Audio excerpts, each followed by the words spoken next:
Göyçay rayonunda piyadanın vurulması ilə nəticələnən avtomobil qəzası baş verib. Hadisə rayonun Ləkçıplaq kəndində baş verib. Qəzanı Ləkçıplaq kənd məktəbinin 10-cu sinif şagirdi Yalman kənd sakini Ağa Əzizov atasına məxsus Vaz 2104 markalı minik maşını ilə törədib.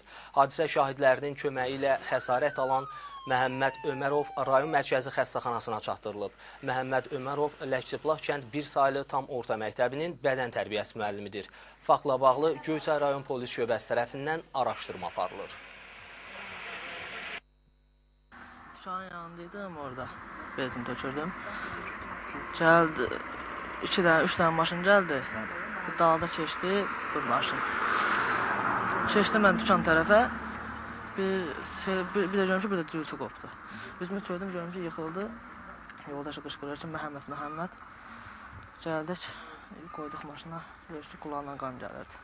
Qoyduq maşına, apardılar.